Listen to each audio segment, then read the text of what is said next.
साथियों, नव प्रयोजनों के निमित्त समयदान। क्रांतिधर्मी युग साहित्य KD 22 पुस्तक 21वीं सदी का गंगावतरण लेखक श्री राम शर्मा आचार्य। आइए सुनते हैं। युग संधि के अगले 10 वर्षों में शांतकुंज को कई अति महत्वपूर्ण कार्य संपन्न करने हैं। हाथ में लिए गए कार्यों को द्रुत गति से पूरा किया जा रहा है। इस अवधि में 1 लाख नए ऐसे नर नारी लोक सेवी स्तर के विनिर्मित करने हैं जो पूरा समय न दे सकने की व्यवस्था में कुछ घंटे नियमित रूप से अपने क्षेत्र में सृजन प्रयत्नों के लिए लगाते रहें। सन 2000 तक की अवधि में ही इस महापरिवर्तन के 1 करोड़ भागीदार बनाए जाने की योजना है। ये तो हो चुकी है पूरी। अब तो इसकी पूर्णाहुत होनी है 2026 में। महाशताब्दी वर्ष जिसे घोषित किया गया है, महायज्ञ हजारों करोड़ों साधकों के द्वारा किया जाना है। तो साथियों, युग संधि की पूर्णाहुति में सम्मिलित होकर अगले दिनों के लिए अपने दायित्वों को व्रतशील होकर धारण करना है। अशिक्षित जनता को इस आधार पर शिक्षित बनाया जाना है कि हर वर्तमान शिक्षित व्यक्ति औसतन 10 अशिक्षितों को शिक्षित बनाने का संकल्प ले और विद्या प्राप्ति के ऋण से उऋण हो। यह आंदोलन शिक्षा संवर्धन का वह कार्य कर सकेगा जो असंख्य नए स्कूल खोलने और उन पर अपार धनराशि व्यय करने पर भी संभव नहीं। कुप्रचलनों में से विवाह विकृत का निवारण करने के लिए बिना धूमधाम और बिना दहेज जेवर की शादियां कराने की इक्का दुक्का घटनाएं ही नहीं घटती। इक्का दुक्का घटनाएं ही नहीं घटती रहने देनी है, वरन उस प्रचलन को सामान्य प्रथा बनाकर रहना है। इसके साथ ही अन्य कुप्रचलन, अंधविश्वास, अनाचार घटते और मिटते चले जाएंगे। हर व्यक्ति को नवसृजन प्रयत्नों के लिए कुछ समयदान और अंशदान देते रहने के लिए सहमत कर लिया जाएगा। तो उतने छोटे सहयोग से भी हर क्षेत्र में अनेक सृजनात्मक सत्प्रवृत्तियां भी फलने फूलने लगेंगी। अशिक्षा की निद्रा से जब 2/3 जन समुदाय जागेगा और चेतन स्थिति में पहुंचेगा तो निश्चय ही उसकी ज्ञान पिपासा बड़े चढ़े स्तर की होगी। बौद्धिक क्षुधा उसे आकुल व्याकुल कर रही होगी। उसकी पूर्ति यदि उपयुक्त युग साहित्य से न हो सकी तो परिणाम यह होगा कि लोग अभक्ष खाने जैसे विकृत साहित्य को अपनाने लगेंगे और उससे भी अधिक घाटा उठाएंगे जो कि अशिक्षित रहने पर उठा रहे थे। अस्तु आने वाले नवयुग के मनुष्य के लिए अभिनव साहित्य को हर भाषा में प्रस्तुत किए जाने की आवश्यकता है। उसकी व्यवस्था अत्यंत विकट एवं बोझिल होते हुए भी पूरी की ही जाएगी। अभी प्रज्ञा पर्जन ही प्रमुख रूप से नवसृजन का आंदोलन जन स्तर पर चला रहे हैं, पर विश्वास किया गया है कि अगले दिनों इस समुद्र मंथन में उच्च स्तरीय प्रतिभाएं भी सम्मिलित होंगी। मनीषा के धनी, संपत्तिवान, प्रतिभाशाली कलाकार, उदार चेता महामानव इसी श्रेणी में आते हैं। उनका दिशा परिवर्तन होगा। आज वे जिस संकीर्ण स्वार्थ साधना में लगे हैं उससे 10 कदम आगे बढ़कर उन कार्यों को हाथ में लेंगे जिन्हें करने के लिए समय की मांग उन्हें प्रेरित और बाधित करेगी। त्याग करना यूं सामान्य जनों के लिए कठिन पड़ता है, पर आड़े समय में मानवीय अंतराल में निवास करने वाली अंतः चेतना भी उभरती है। और ऐसे प्रयास कराती है जिनके करने का उन्हें पूर्व अभ्यास न था। बुद्ध काल में लाखों परिव्राजकों और गांधी काल में लाखों सत्याग्रहियों का अनायास ही उभर पड़ना यह बताता है कि समय की मांग को गूंगे बहरे भले ही न सुने, पर चेतन एवं सही सलामत व्यक्ति युग धर्म के परिपालन से इनकार कैसे कर सकते हैं। ऐसे प्राणवानों को झकझोरने और नींद से विरत होकर तनकर खड़े हो जाने की स्थिति उत्पन्न करने में शांत कुंज का तंत्र अभी से पूरी तैयारी कर रहा है। 21वीं सदी में उनकी कहीं कोई कमी न रहेगी। उनका उभार तो युग संधि वेला में ही दिखने लगेगा। हिमालय से अधिकांश नदियां निकलती हैं। हिमालय से अधिकांश नदियां निकलती हैं। तुलना करने पर शांत कुंज को भी ऐसा ही कुछ करते देखा जाएगा, जिसमें कि असंख्यों को दिशा प्रेरणा के स्रोत उपलब्ध हों। इस जनरेटर की ऊर्जा से विद्युत उपकरणों को गतिशील होने की शक्ति मिल सके। साथियों, आखिरी पैरा है इसी पुस्तक का। विषय है दैवी सत्ता का सूत्र संचालन। इसको ध्यान से सुना जाए। मित्रों, विश्वास किया जाना चाहिए कि ऐसे बड़े काम महाकाल के तत्वाधान में उसकी ही विनिर्मित योजना के अनुसार संपन्न होने हैं। महाकाल की योजना है, वही राई को पर्वत और पर्वत को राई बनाता है। सृष्टा निराकार होने के कारण प्रत्यक्षतः कुम्हार की तरह संरचना करते नहीं देखा जाता। महान कार्य महान व्यक्तियों के द्वारा संपन्न होते रहे हैं। यह महानता सामान्य मनुष्य की नहीं, उसी महान की योजनानुसार होती है जो सृजन, परिपोषण और परिपालन के लिए पूरी तरह उत्तरदायी है। वही समय समय पर धर्म की हानि और अधर्म की बाढ़ को रोकने के लिए अपनी ऊर्जा के अनोखे प्रयोग करता है। मनुष्य जैसा अद्भुत प्राणी जिसने सृजा, जिसके नायकत्व में संसार की सारी व्यवस्था चलती है, वह जो योजना बनाए वह अधूरी कैसे रहेगी। उसके संकल्प एवं नियोजन में प्रतिरोध कौन खड़ा करेगा। महत्वपूर्ण कार्य भगवान करते हैं और उसके श्रेय को शरीरधारी मुफ्त में ही प्राप्त कर लेते हैं। चेतना काम करती है और शरीर को श्रेय मिलता है। तेज तूफान के सहारे पत्ते और तिनके भी आकाश चूमते हैं।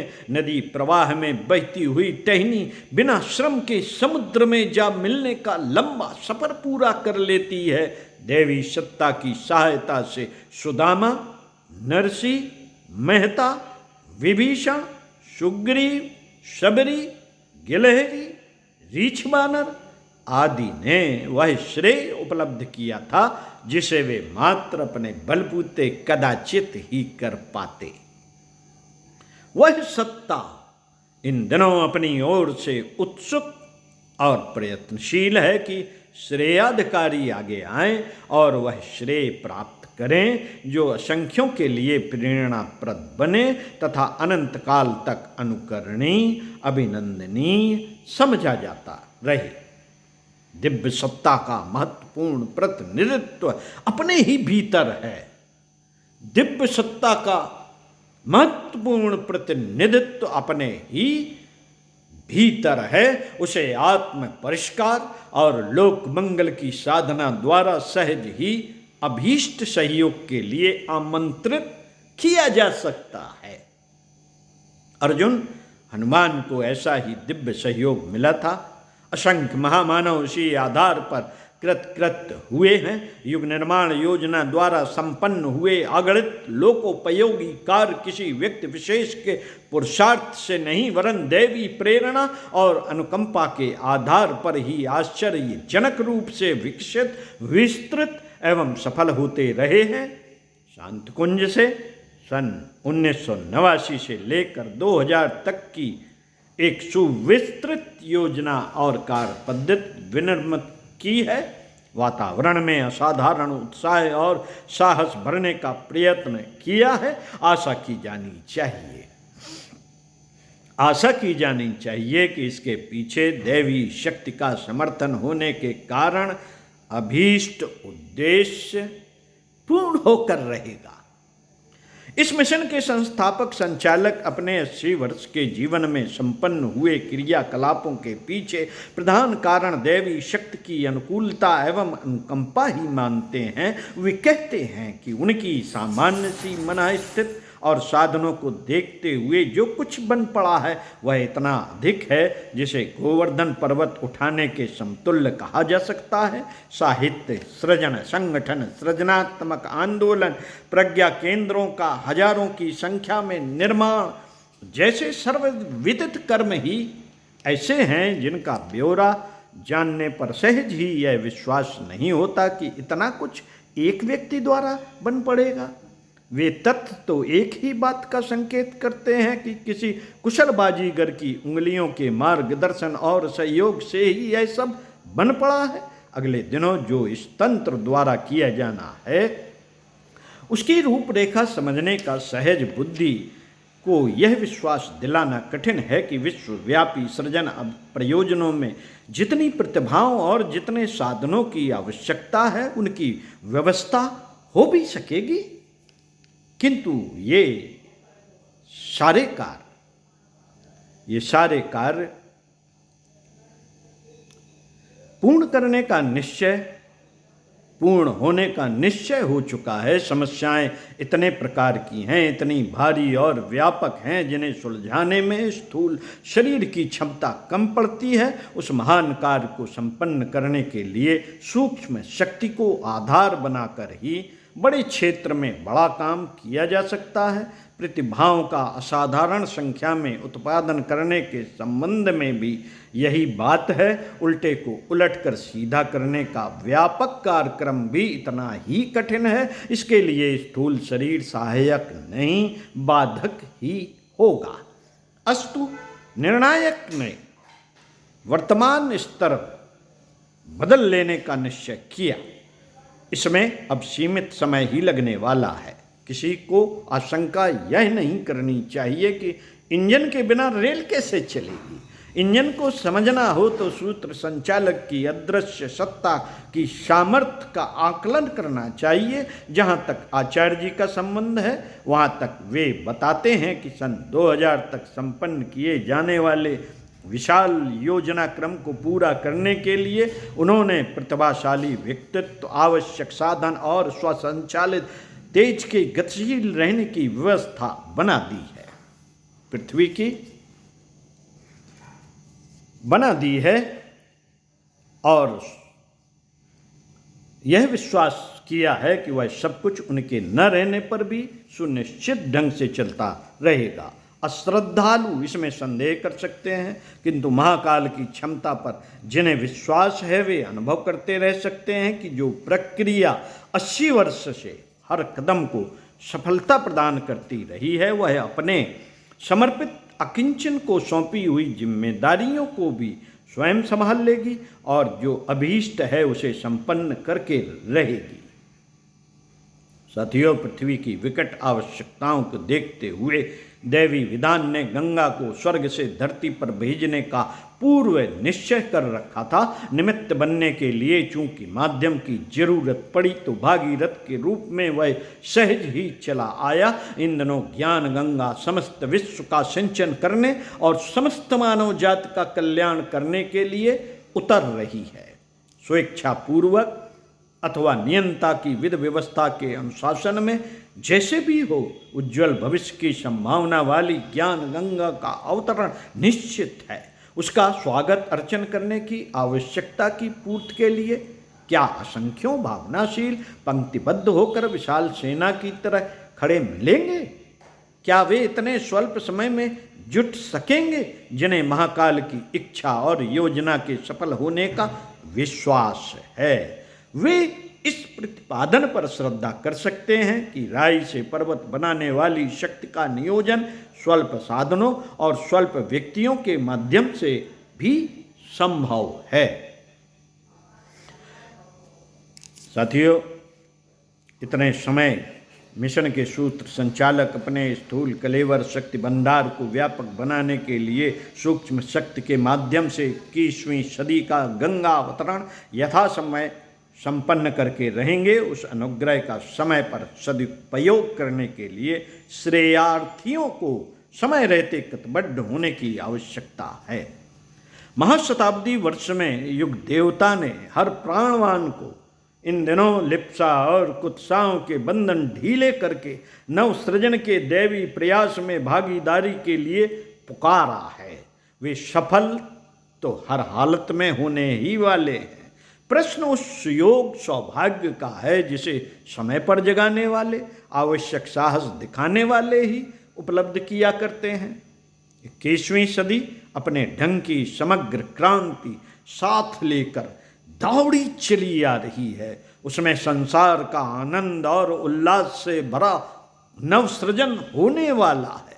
अवांछनीयताओं का दुर्ग ढहने ही वाला है। इस भवितव्यता में सहयोगी बनकर समस्त संसार का तो भला किया ही जा सकता है, साथ ही अपने लिए भी उस स्तर का सौभाग्य उपलब्ध किया जा सकता है जिसके प्रभाव से आने वाली अगली पीढ़ियां भी कृतकृत हो सकती हैं। पंडित श्री राम शर्मा आचार्य, 21वीं शताब्दी, 21वीं सदी का गंगावतरण, क्रांतिधर्मी युग साहित्य 22 पढ़कर समापन किया गया। मिलते हैं अगले वीडियो में पुनः आपके साथ गुरुदेव के प्रवचन की श्रृंखला में। जन्म शताब्दी पुस्तकालय 41 लोक सेवा की प्रवृत्तियों के केंद्र हों मंदिर। तो सुनते रहिए कुछ अच्छा और पढ़ते रहिए कुछ अच्छा। अच्छी बातें लगें नोट कर लीजिए और अच्छी लगें जन जन तक पहुंचा दीजिए। है तो आपके पास व्हाट्सएप, फेसबुक और लोग भी तो हैं आपके आसपास, उन्हें सुना दीजिए। इतना करने में कौन सी आफत आ रही है। ओम शांति।